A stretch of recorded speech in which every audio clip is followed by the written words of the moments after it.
महाराष्ट्रातील पंचगंगा नदीच्या काठावर वसलेले एक ऐतिहासिक व प्राचीन शहर म्हणून कोल्हापूर शहराची ओळख आहे। आपली सर्वांची कोल्हापूर शहराची ओळख होते ती येथील प्राचीन महालक्ष्मी मंदिरामुळेच। पण कधी काळी जुनी कोल्हापूर करवीर शहर हे तटबंदीच्या आत म्हणजे नगरकोटात वसले होते याची फारच कमी लोकांना कल्पना असते। काळाच्या युगात वाढत जाणाऱ्या शहरीकरणामुळे व इतर विविध कारणांमुळे हा कोट, त्याची तटबंदी, बुरुज व इतर दरवाजे पाडले गेले।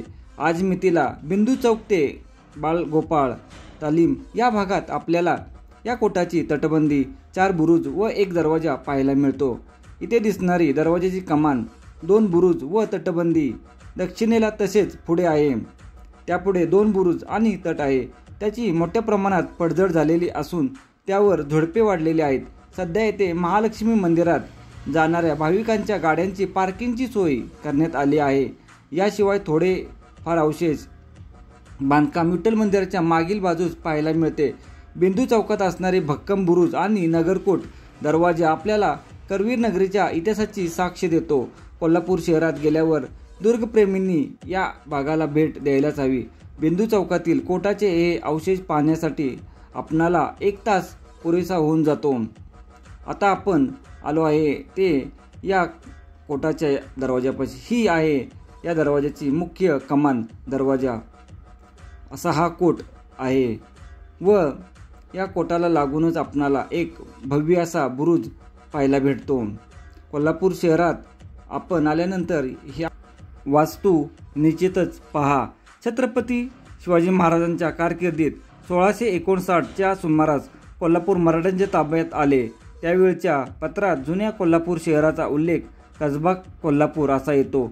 या कसबा कोल्हापूर भोवती त्यावेळी मातीची तटबंदी होती। पण कोल्हापूर शहराला खरे महत्त्व प्राप्त झाले ते कोल्हापूर स्वतंत्र गादी प्राप्त झाल्यानंतर। कोल्हापूर जिल्ह्यात असणारा कर्वेचा हा भुईकोट किल्ला आज आपण पाहण्यासाठी आलेलो आहे।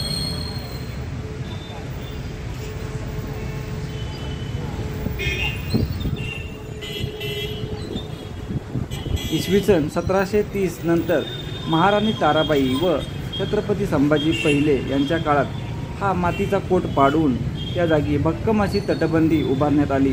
किल्ल्याची ही तटबंदी आजच्या बिंदू चौक, छत्रपती शिवाजी महाराज पुतळा, पापाची तिकीट, गंगावेस, रंकाळावेस, वरुण तीर्थ, मिरजकर तिकिटी, बाळगोपाळ तालीम या भागात पसरलेली होती। या तटबंदीची उंची साधारण 25 फूट व तटाची रुंदी साधारण 10 ते 22 फुटापर्यंत होती।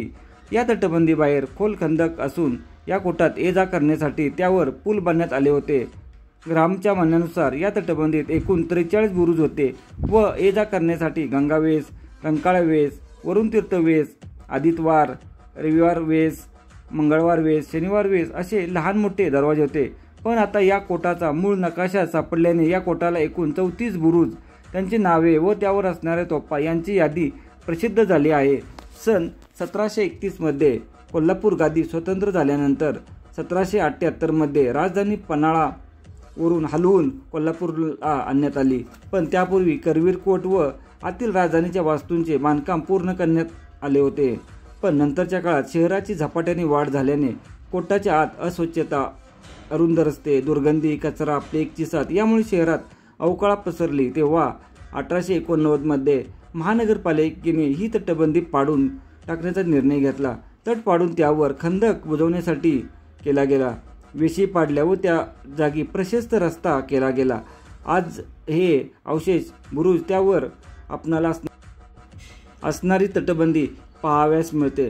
कोल्हापूर आल्यानंतर या ठिकाणचे हे सर्व अवशेष, हा भुईकोट किल्ला आपण सर्वांनी जरूर आणि जरूर पाहावा हीच एक विनंती आहे। धन्यवाद।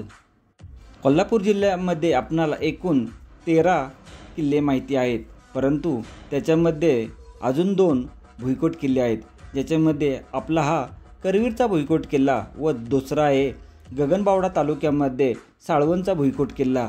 असे एकूण 15 किल्ले पाहाव्यास मिळतात। कोल्हापूर जिल्ह्यातील बरेच किल्ले गिरिदुर्ग आहेत, परंतु त्या किल्ल्यांवर आपणाला आपली गाडी जाती किंवा थोड्याफार प्रमाणात चालावे लागते। परंतु एकमेव असा एक किल्ला आहे ज्या किल्ल्यावर आपणाला 2 तास अतिशय घनदाट जंगलातून पायपीट करावी लागते, ज्याचे नाव आहे मुडागड हा किल्ला. करवीरचा हा किल्ला माझा 466 नंबर किल्ला आहे. जिल्ह्यातील जे 15 किल्ले आहेत, ज्याच्यामध्ये पन्हाळा, पावनगड, विशालगड, महिपालगड, गंधर्वगड, कलानिधी, पारगड हे आहेत. तसेच सामानगड, बुदरगड, रांगनाम व मुडागड, शिवगड, आपला करवीरचा भुईकोट किल्ला, साळवणचा भुईकोट किल्ला असे किल्ले येतात. या सर्व किल्ल्यांची आपण जरूर आणि जरूर भेट द्यावी. महालक्ष्मी मंदिराच्या बाहेर आल्यानंतर आपणाला जुना महल पाहावयास भेटतो, तोही पहा. तसेच रंकाळा तलाव, बिंदू चौक मध्ये असणारी आपला भुईकोट किल्ल्याची वास्तू, ह्या सर्व वास्तू कोल्हापूरमध्ये आपणाला पाहावयास भेटतात. त्या जरूर आणि जरूर पाहाव्यात ही एक विनंती. कोल्हापूर शहर हे खूप प्राचीन व ऐतिहासिक शहर आहे. या शहरामध्ये आपणाला खूप वास्तू व अतिशय भव्य दिव्य अशा वास्तू पाहावयास भेटतात. तसेच राधानगरी धरणामध्ये आपणाला एक प्राचीन वाडा आहे, तोही पहा, निश्चितच पहा, तो सुंदर आहे. दाजीपूर अभयारण्य हे महाराष्ट्रातील पहिले अभयारण्य आहे, त्याही अभयारण्यात आपण जावे ही एक विनंती. तसेच शिवगड किल्ला आहे, तो अतिशय घनदाट जंगलामध्ये आहे. रांगणा, बुदरगड, सामानगड, महिपालगड, गंधर्वगड असे एक ना अनेक किल्ले आहेत. या सर्वांचा आपण जरूर आणि जरूर अभ्यास करावा हीच एक विनंती. धन्यवाद. जय हिंद, जय महाराष्ट्र.